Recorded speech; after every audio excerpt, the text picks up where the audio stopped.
We are talking today about dissymmetry of a lift and retreating blade stall.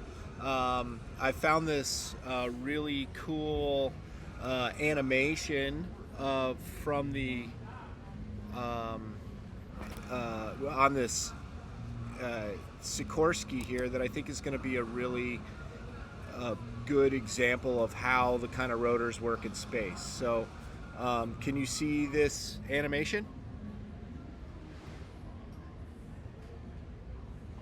Okay, all right, I'm gonna work on having my screen stop streaming. Let's find a new. Okay, so here's this animation. How's that look? Pretty good? Okay, all right, it'll run here in a second. All right, so I think this is important to kind of look at this animation. We're going to look at how the wind, kind of the relative wind works with the rotations of the rotor blades, and then there's some few things that we'll point out as we're looking at it.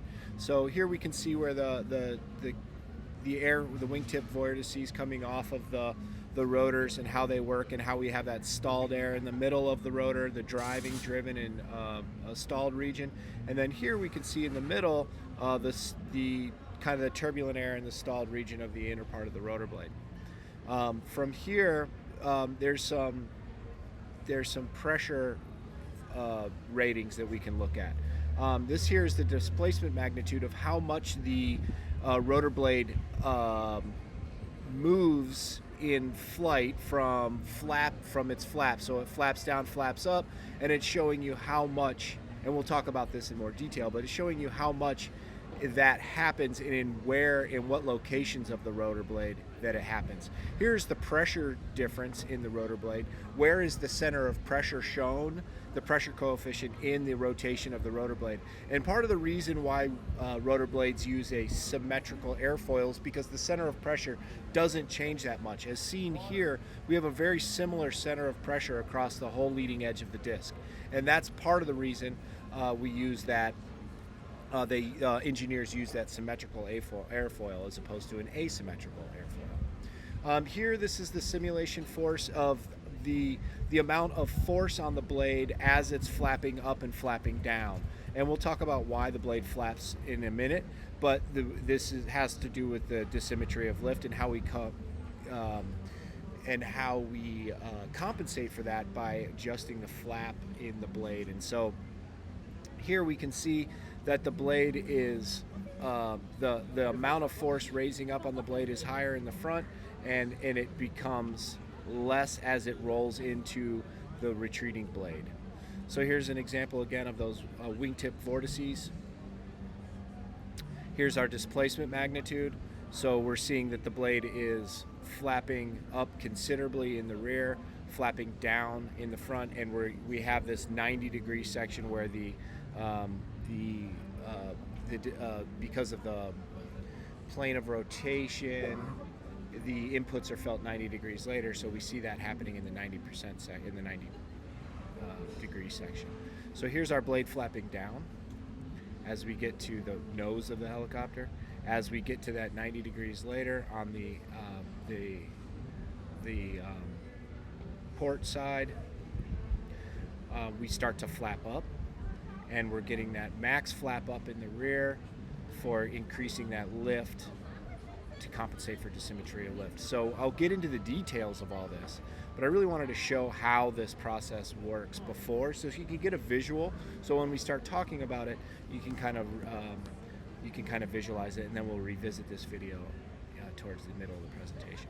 So this is also the magnitude that we need to consider. How fast is the rotor blade moving? So we know that the advancing rotor blade into the relative wind is moving faster than the retreating edge of the rotor blade into the relative wind. And we can see that the retreating edge is slower, and now the advancing blade is speeding up considerably.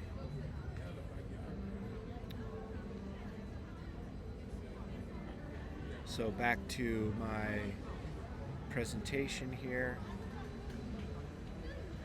We're going to look at some of the definitions here. Can you see my screen? Okay, great. So let's talk about some of the definitions here. So what are we talking about today is retreating blade stall, and what is that exactly? And that's a stall that begins near the back of the main rotor, the rotor blade as it's near the tip of the main rotor blade because of the high angles of attack, which is required to compensate for the dissymmetry of lift. And understanding dissymmetry of lift, I think, requires understanding the definition of symmetry and dissymmetry. So we can say dissymmetry of lift all day, but if we don't really understand the root of it, then it kind of makes the concept a little bit difficult to comprehend. So really a dissymmetry is the lack of deficiency or symmetry, and it's a principle of physics. So it's not equal across the rotor disc as the rotor disc is spinning, right? So there's an unequal amount of lift across the rotor disc, and we know that when we're flying with forward airspeed, we're seeing that our advancing blade on the right side of our rotor, if we're on a counterclockwise rotating system, is going to be into the relative wind faster than the retreating blade. So say we're going 100 knots, the relative wind is going to show approximately 500 knots if we have a 400 knot tip speed, and our retreating blade is going to be 100 less, right? So what this does, if you look on the right, what this does, if our rotor blade was flat and did not flap, we would see that our advancing blade is going to generate considerably more lift than our retreating blade. That would cause a significant rolling movement of the helicopter to the left, because the right side of our helicopter is generating more lift than the left side of our helicopter. So what do we do to compensate that? What did engineers come up with? They came up with a flapping system. So there's, in our three main rotor blades, three main types of rotor systems, we have a rigid, a semi-rigid, and a fully articulated system. We were looking at the Sikorsky with a fully articulated system that does allow for blade flapping, as does the semi-rigid Robinson system. And so what that does is the advancing blade will flap up, reducing the amount of lift, and the retreating blade will flap down, increasing lift. And the way that does that is through angle of attack. And so we can see in this picture here, as our main blade flaps up, or our blade into the relative wind, it flaps up and decreases our lift component, and as our retreating blade flaps down, it increases our lift component. And this is a pretty good example of what that flapping might look like in real time. This is in kind of a static version. This is a little dramatic, but you see that this rotor system is designed to teeter. Basically, we have a teeter hinge, and it can flap forward or backwards as needed. The Robinson system has a teeter hinge right in the middle. We also call this a Jesus nut because this is what's holding everything together. And so that's a term in the industry. People call it, oh Jesus, if that thing goes, our rotor system flies off. But we also have coning hinges. This allows for our system to cone. So I think it's important to recognize that on this one hinge here, our blade can move, it can flap. So as our blade advances, we need to consider the velocity of the rotor system, or the blade in the relative wind. And as we know, the advancing blade is going to move faster, and the retreating blade is going to essentially move slower. So blades compensate to equal lift across the disc. So what is exactly a stall? What would a situation look like where that retreating blade, the angle of attack advanced so much that the blade stalls? And just like a fixed wing, our wing rotates, but it's the same concept as a fixed wing airplane. If you increase that angle of attack beyond the critical angle, you'll get a place where the flow is detached and separated. There flies a Robinson right overhead right now. Cool. I'm in LA at a mall actually doing a job, and I've stepped aside for a minute here to give this presentation. So as you can see here, we have our attached flow, which is our typical flow of air over our airfoil. And here's what a stalled flow might look like. And where this air is detached, it's a thickening boundary that separates from the let's see, how do I want to say this? This thickening boundary layer in the onset of flow separation will eventually limit the production of lift, and this happens upon the critical angle, generally say 15 degrees, but anywhere from 12 to 16. And one misconception here is that once the blade is in a stalled flow, that there is no lift being generated, and that's not the case. It's just not it's not attached. The flow is not attached to the airfoil. It starts to become disengaged, I guess, for lack of a better. And you can see that here. So what conditions lead to this retreating blade stalling? There's a number of conditions that we need to address. The main component is high forward airspeed, high weight, and high density altitude. And essentially every helicopter manufacturer is going to give you a V&E chart, a never exceed limit, never exceed speed. And this changes with pressure altitude. So why would pressure altitude affect our V&E? Thinner air forces our rotor blades to operate at a higher angle of attack to produce the same amount of lift. We need to grab more air, so we adjust our angle of attack in our pitch to grab more air as the air becomes less dense. Same concept with increasing weight. We have an increased amount of weight. We need to adjust that angle of attack to compensate to allow for more lift. So if we use those two things up, we have very little room left for forward airspeed. Faster flying requires the retreating blade to pitch up further for compensating for the dissymmetry of lift. So when we have high weight, and we have high density altitude, we're already pushing that retreating blade's angle of attack almost to its limit. Now when we add increased airspeed, we're pushing it over the limit.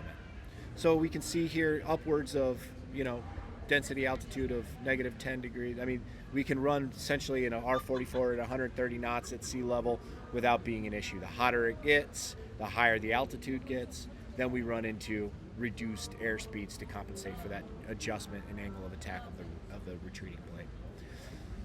Another condition that leads to retreating blade stall is turbulence.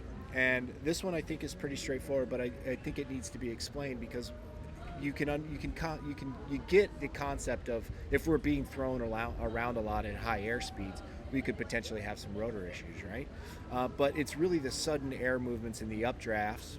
I'm going to bring this to the front and forward.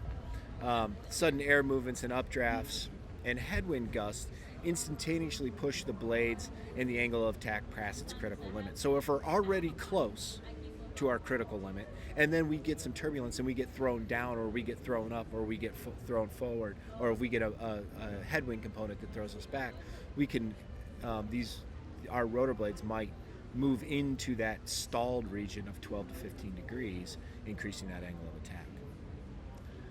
So what conditions what other conditions could lead to a retreating blade stall? And the other one I think we need to address is low rotor RPM. In Robinsons, we have a limit. You can see our gauge here is in green. We have an upper and a lower limit. Our low RPM horn goes off at 97%. Once we get to that, we're just into that warning land of, hey, our rotor RPM is getting lower. And 97 is not a critical number. It's just a warning that we're getting low. And so during low RPM, the blade compensates for loss of rotational velocity. So our blade is slowing down to keep the same lift component. We have to increase angle of attack. If we didn't, we would sink. And if we pull that angle of attack too hard, then again, we could have that retreating blade get beyond the critical angle. So slower than normal rotor blades, we were going to reach that angle of attack sooner than we normally would. Another condition that leads to retreating blade stall is going to be steeper abrupt turns. And this is a load factor or a G-force situation. So during the maneuver, when we increase our load factor, in a standard rate turn or beyond, we're requiring the rotor to generate more lift than in normal straight level flight, and that's pretty understood, right? Lift depends both on velocity and the angle of attack, so the rotor must compensate for the extra weight of the load factor by increasing the pitch angle of the blades. And we can see a normal angle of attack at 1G, 3 degrees or so. This is straight and level flight. As we increase those G's, the load factors in the turn, then we increase our angle of attack. And at 6 G's, this is more of an example than we would likely. This is from a fixed wing.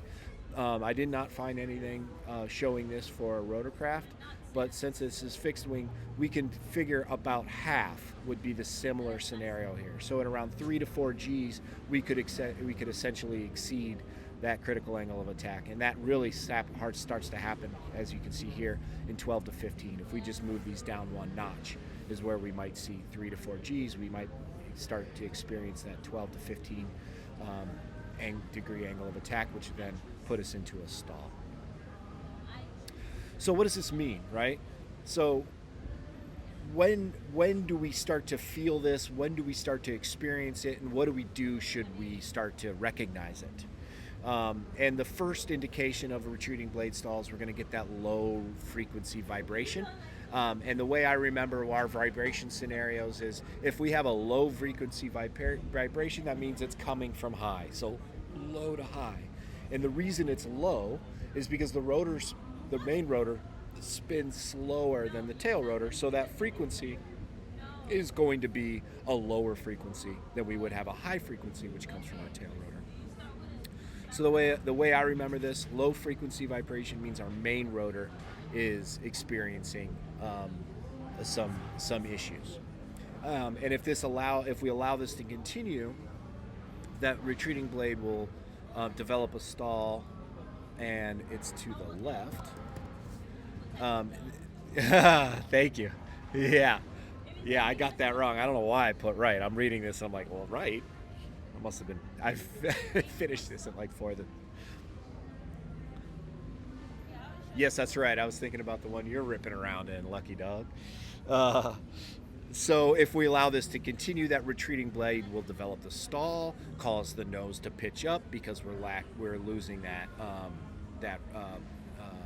lift factor, and we'll start to roll to the retreating blade side, which is to the left on Robbie. So this actually is incorrect, this image. I'm going to have to find another image to represent that here. So okay, we recognize it. We recognize it through the the low frequency vibrations, and we recognize that nose up and yaw to the left. Or that roll to the left. So what do we do? Now, if we just immediately lower collective, if we just immediately aft cyclic to slow the helicopter down, that will worsen our stall. Any attempt to roll away from the stall will also worsen it by adding demand to that retreating blade. So we have to immediately lower the collective pitch, reduce that angle of attack. What does that mean? That means we'll likely sink. So if you're experiencing this low to the ground, this could be some real problem. So what we need to do first is reduce that angle of attack, bring it down to a reasonable angle, and then gently apply aft cyclic to slow the helicopter. Then we can correct for the roll. So avoidance, what do we do to avoid this?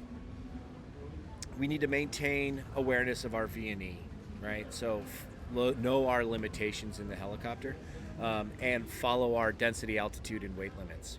Slow down in turbulence. So we always talk about what speed is right to fly in turbulence. And I'm generally like a 60, 65 guy when it's bouncing around pretty aggressively. And I have a friend who's like, yeah, generally in turbulence, I'm no more than 80.